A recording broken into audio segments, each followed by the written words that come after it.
Dicho método desencadenó un debate entre el innatismo y el empirismo, pues Descartes decía que existen unas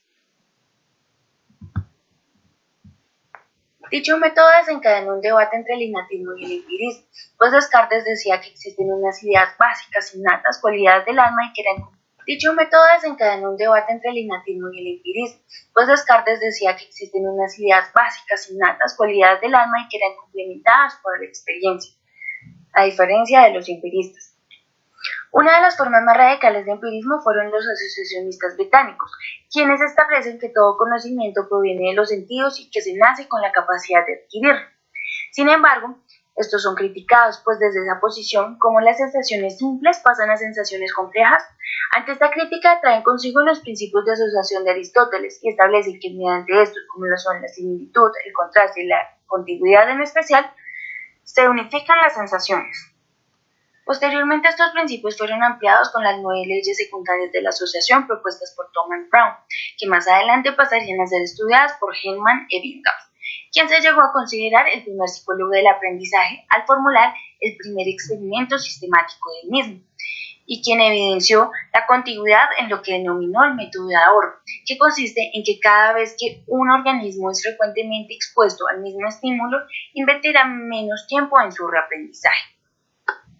Posteriormente, los científicos se denominan psicólogos y estudian los fenómenos mentales con métodos como la introspección. Sin embargo, los fisiólogos que estudiaban con el método científico el reflejo dicen que ellos podrían explicar la conducta voluntaria como una función corporal estudiada con dicho método. Esa conducta que se creía estaba controlada por la mente, pero que con el avance científico se llevó a postular que no tiene nada que ver y que los órganos eran regidos por funciones mecánicas. Ya en el siglo XIX resultaba más claro que en los nervios se hallaba presente alguna forma de impulso eléctrico, para posteriormente entender el arco reflejo como el camino que conduce desde los órganos sensoriales a los músculos a través de los nervios. Al pasar de los años llega un nuevo cuestionamiento, pues los actos involuntarios se convertían en actos voluntarios.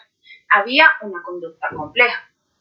Esta pasa a ser explicada por Sechenov con la ley de conservación de la energía, que postulaba que cualquier energía que entre en un sistema debe permanecer o salir transformada. En este caso, los organismos en su interior tienen estímulos con alta energía que normalmente se encuentran bloqueados, pero que al llegar a un estímulo de baja energía que proviene del medio, eliminará el bloqueo y producirá una respuesta de alta energía, es decir, que todo ocurre por estímulos-respuesta. Por otro lado, se encuentra Pavlov, fisiólogo ruso que experimentaba con el estudio de los procesos digestivos en perros. A partir de eso, descubre que los organismos aprenden por medio de la relación entre estímulos y no solo por medio de los reflejos innatos o involuntarios, como lo decía Sechenov. Para Pavlov, las respuestas son modificadas por la experiencia, asimismo que los reflejos pueden ejercer control sobre los estímulos, asumiendo los reflejos psíquicos como postulado principal. Sin embargo, recordemos que Pavlov, al ser reflexólogo, no podía corresponder esta conducta a un fenómeno interno, por lo cual se centró en el estudio de la relación cerebro-estómago. A partir de eso, se descubre el innegable fenómeno del condicionamiento clásico, el cual explica una relación de estímulos. Por ejemplo, el estímulo condicionado, en este caso la luz, con el estímulo incondicionado, comida, que por sí solo produce una respuesta natural, respuesta incondicionada salivar. Después de varios ensayos de apareamiento en presencia del estímulo condicionado, el perro salivará. A partir de esto, comenzó a estudiar las diferentes formas en que se podían parear los estímulos. Es decir, qué pasaba si primero se presentaba el estímulo incondicionado y luego el estímulo condicionado, o viceversa, a lo que denominó condicionamiento de demora larga, condicionamiento de demora corta, retroactivo, simultáneo y de huella. Sin embargo, hay variables que influyen en el aprendizaje o en su defecto en el condicionamiento clásico, como son intervalos de tiempo, contigüidad, contingencia, experiencia previa, número de apareamiento, variables organísticas como el sexo y la edad, forma de apareamiento, siendo de mayor importancia la contigüidad, la cual indica que el estímulo incondicionado debe ir seguido del estímulo condicionado para garantizar un mejor aprendizaje. A partir de esto, Pavlov utilizó el término refuerzo para referirse a la operación de presentar un estímulo incondicionado repetidamente en contigüidad con un estímulo condicionado. En otras palabras, utilizó refuerzo como unidad básica del reflejo. A partir de esto, se consolidó una disputa entre el asociacionismo y los reflexólogos, en donde para los asociacionistas como Ebbinghaus, la conducta compleja es voluntaria e influenciada por la mente o experiencia. Los elementos para su formación son sensaciones o ideas simples.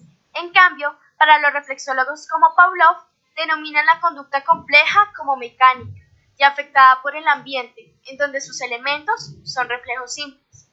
Sin embargo, cabe resaltar que ambos consideraban que la conducta compleja es el resultado de la combinación de los elementos simples, y al tener esta definición en común, se consideran estructuralistas, dando paso a una nueva disputa.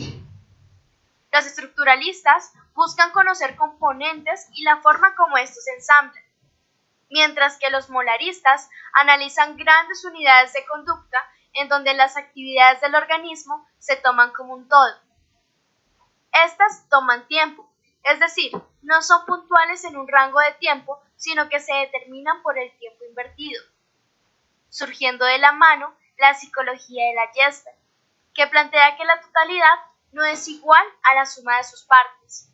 Se experimenta la organización y no sus elementos. Sin embargo, esta no dio una explicación completa y primaron los paradigmas molares y moleculares. Luego de esto, el estructuralismo desaparece y en cambio aparecen los molecularistas, los cuales captan e interpretan los datos como datos momentáneos en medidas concretas, involucrando la contingencia como la encargada de que incremente o se debilite la fuerza de conducta, es decir, la tasa de respuesta. Posteriormente, el funcionalismo nace junto con el paradigma molar, ya propuesto por los psicólogos de la Gestalt. Hay que tener en cuenta que el funcionalismo proviene de la teoría de Darwin, la cual plantea que los organismos más capaces de sobrevivir crecen en número. Es decir, quien tiende a sobrevivir pasa sus genes a la siguiente generación. Después de esto, Darwin desaparece la frontera que separaba a los animales inferiores de los superiores, sobresaltando que los humanos y otros animales poseen mente. Esto impulsó a la psicología comparada. El condicionamiento operante es un proceso de aprendizaje mediante el cual asociamos determinadas conductas con las consecuencias que las siguen. En este se habla de moldeamiento. Por otro lado, se encuentra Pavlov, fisiólogo ruso que experimentaba con el estudio de los procesos digestivos en perros. A partir de eso, descubre que los organismos aprenden por medio de la relación entre estímulos y no solo por medio de los reflejos innatos o involuntarios, como lo decía Sechanov.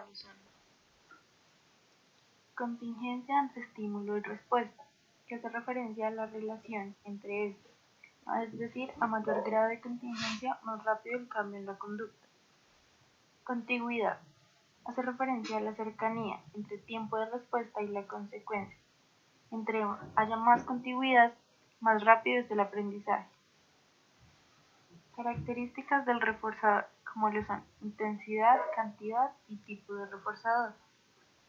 Características de la respuesta, conductas musculoesqueléticas y conducta fisiológica. En este caso, la más fácil de condicionar por operante es la musculoesquelética. A partir de esto, comenzó a estudiar las diferentes formas en que se podían parear los estímulos.